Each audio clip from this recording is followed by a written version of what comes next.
This review is already going to be impossible for me to get through, I can already tell. As you might know, the live-action remake for Lilo and Stitch arrived in theaters over Memorial Day weekend, and I'm here to talk about it. Now, the original animated version of Lilo and Stitch is a fundamental film inside of my own life, as I'm sure it is within many other people's lives as well. I grew up watching it all of the time. And as I've studied film and begun to build a career off of analyzing the cinematic art form, it's a movie I revisit from time to time and find myself appreciating it more and more. Rather than just being a surface level exploration about a girl and the alien she adopts thinking it's a dog, it's a complex and nuanced film about family ties and the connections we find as humans in the most unlikely of places, told through such an affecting viewpoint and lens. But this live action remake is not that at all. It's been a pattern recently that Disney likes remaking their former animated properties into live-action reimaginings, which take the familiar story beats of these films and remove all semblance of life and magic that made these films work in the first place. Now, I myself have wondered out loud on numerous occasions about who these films are exactly made for. Are they for Disney fans attached to the animated properties that they are based on? I find this highly unlikely, as I can imagine no demographic that would be angrier about the changes made from the source material than they would be. Are they for people unfamiliar with the properties themselves? Not in the slightest.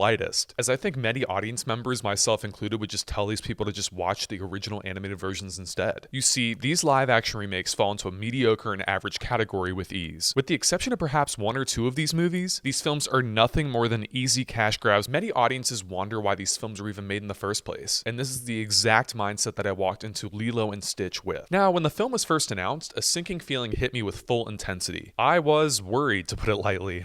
Knowing how these remakes change and shift core ideas and themes through such a bland and unfiltered lens, I was extremely hesitant to see how the filmmakers would adapt one of my personal favorite Disney movies in such a way. However, seeing that Dean Fleischer Camp was attached to direct the film gave me some sort of hope at least. However small it might have been, as I absolutely loved Dean's previous film Marcel the Shell with Shoes On, so I went into this one with pretty much nothing in the way of clear expectation, just prepared to experience whatever it was to great effect. It's rare for a film to make me depressed when the subject matter isn't inherently somber, but this is precisely how I walked out of the theater after seeing this film. It wasn't a deep sadness due to the emotional subject matter of the film, rather it was how they took something so full of care, craft, whimsy, and life in every single frame and turned it into such an empty and hollow shell of a film. And in this regard, it really just made me contemplate the core problem with the current state of the film industry. Within major blockbusters, we're losing all semblance of artistic flair and individuality that was once found in spades. Studios are hesitant and afraid to let filmmakers experiment and showcase their flair and talent in any way, which results in films where everything feels superficial and shallow in every regard.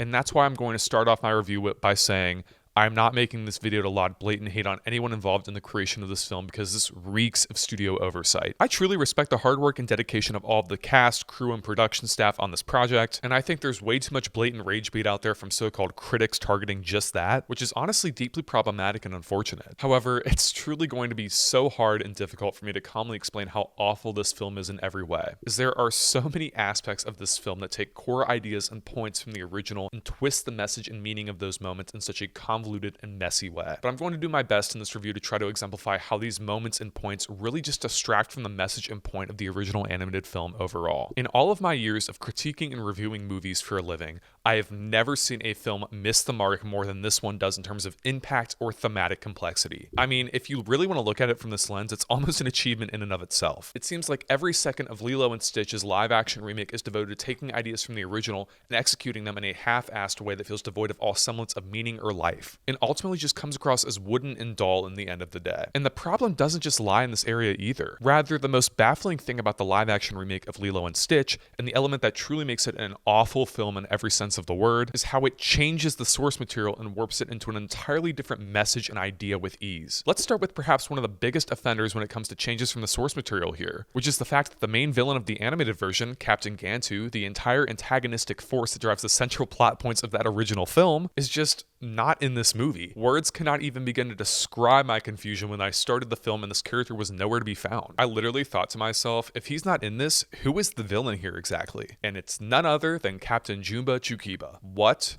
are we doing? To say this choice is anything other than baffling is an understatement. This choice completely tanks the film as a result, leaving an unfounded mess that feels almost confusing more than does inherently terrible. I mean, to turn a character like Jumba, who was portrayed in the original as a mad scientist type who showed personal growth and change for the better as he found a semblance of love and connection towards the end of the film, into a cold and heartless antagonistic force, completely misses the mark of what the original film tried to do with its thematic angle. Why the filmmakers felt the need to remove the main villain driving the events of the story forward in favor of a half-effort and messy twist villain here is absolutely ridiculous. It almost comes across in certain areas like the filmmakers just didn't watch the original film past the first 5 minutes, where Jumba is on trial for the creation of Stitch, and then put him in as the villain of this film because they didn't bother to actually watch his growth for the rest of the film, and just assumed he was the quote-unquote antagonist and bad guy of that film. And this raises so many important points and questions about the rest of the issues with this film later on. You see, this version of Lilo and Stitch is less interested in the original film's thematic complexity involving a profound message about found family, and is more concerned with portraying Stitch's ridiculous antics in a way that will appeal to younger audiences, and, in a sense of the word, drive merchandise sales long after the film releases. And this is just the tip of the iceberg in relation to how this feels more like a blatant cash grab over anything made with inherent cinematic purpose. Everything about this film feels watered down and soulless when compared to the original, and even when not compared to the original, just as a standalone film. The charm and magic in each quiet moment of this is gone, replaced with something that feels unabashedly ridiculous and over the top in so many key areas and aspects. To replace so many of those devastating scenes where Stitch begins to understand the feeling of love for the first time in his existence, with more scenes where Stitch runs around causing mayhem, really exemplifies what this film is trying and seeking to do. Take, for example, the segments from the original film in which Lilo runs around taking pictures of tourists for her personal collection. These moments showcase such a complex exploration to how Lilo and, to an extent, the other native islanders feel in a place that has become overpopulated and overrun with tourists seeking an escape from their everyday lives, which distracts from the heritage and charm of such a location. These moments are used to exemplify how Lilo feels like a tourist in her own native land. And it's moments like these that are missing from the live-action remake, and you really do feel that loss. There's a key part of this film where characters begin to explore the original theme from the original of how Ohana means family, yet it's treated as a throwaway gag for Stitch to cause more antics and is never treated with the seriousness or nuance it deserves. And then you arrive at the controversial ending, which has stirred all kinds of emotions and reactions from audiences everywhere. And I must advise, I will be getting into slight spoilers for the film, so skip ahead about a minute if you want to avoid these. The ending of the film,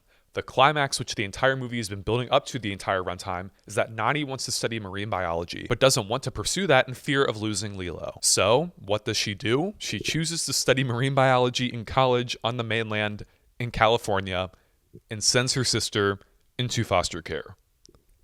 I'm sorry. What are we doing here? Are we seriously forgetting the powerful story and theme of found family that was imparted in the original film? How are the filmmakers going to claim they hold any reverence towards the original film when they practically go against the core grain of the source material in favor of an ending that completely destroys the emotional angle the film attempts to build up throughout the runtime? For one thing, the ending makes zero sense within the context of the film. You see, it's implied several times throughout the animated film that Nani was on track to become a professional surfer, but had to give up this dream in favor of taking care of Lilo. However, this has been changed in the live-action version of Nani wanting to study marine biology in college in California. My question for Nani and the filmmakers entirely are, do they know where Nani lives? If you're talking about marine biology as a subject, is there perhaps no better place to study the subject than, I don't know, the Hawaiian Islands? What is it with the thought process on behalf of the filmmakers for imparting something not only so inherently problematic and against the core of the original film, but also in a way that makes literally no sense whatsoever? I mean, yeah, one might consider studying marine biology at a California school if they lived in, like, Ohio, but I mean, come on, Hawaii is world-renowned for collegiate programs promoting extensive marine biology expertise and ecosystem rehabilitation. Are we really going to pretend like this doesn't exist in favor of an underdeveloped plot twist that feels completely soulless and devoid of life? Is Nani, someone who has been portrayed as highly intelligent and resourceful the entire film up to this point, unable for some reason to research schools and marine biology programs that lie either on the same island or any neighboring islands within the island chain? I think that's highly unlikely for her as a character and is an example of lazy filmmaking. And oh, it goes further than just this. You see, Lilo is given to non-family member neighbors as a result of Nani wanting to travel to California to attend college. And you might say to yourself, well, at least she'll be in the care of relatively close friends of the family.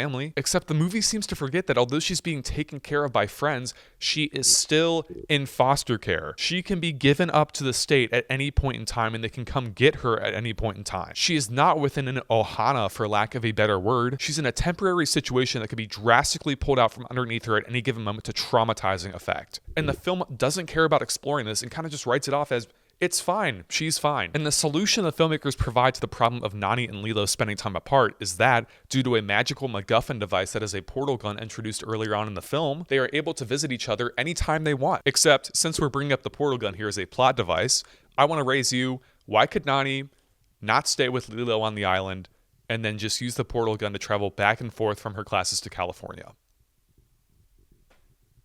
I just need to stop before I turn to a blatant parody of CinemaSins at this point. These are just a few examples of what this film does so poorly. So much of what this film attempts within its conclusion is in direct contrast to the profound and emotional message of Ohana and family could be found in the original. And at the end of the day, this is the remake's biggest issue. It takes core concepts, ideas, and even blatant scenes from the original and shifts them in a way where the magic and poignancy is completely lost. So much of this film feels devoid of life as if you're just watching it as you go through the motions. This doesn't feel as lively or vibrant as the original, either in visual composition or execution. The effects work, especially on Stitch, is largely solid, and the music is always as memorable enough, and it's definitely entertaining throughout. And while the cast try to do great work with the source material they're given, and Dean Fleischer-Camp truly proves he's attempting something behind the camera, and I'm still a huge fan of his, the film is ultimately too much of a mess to warrant any serious consideration inside of the artistic conversation. As I walked out of Lilo and Stitch, I didn't feel the sense of Ohana or family that the original imparted, and that is ultimately its biggest shortcoming. It's completely fine to reimagine a film property into a new format for modern audiences, and I've seen it pulled off to great effect many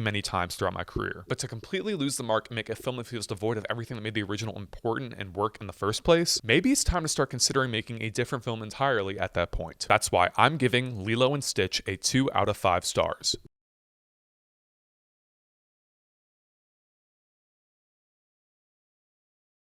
Hey guys, thanks so much for watching this review on my channel. If you're new around here and you like the content you see, don't forget to click that subscribe button down below, like the video, and turn on push notifications. Also, leave comment suggestions down below for future video, essay, and review topics. With that being said, until next time, this is Mitchell signing off. Peace out.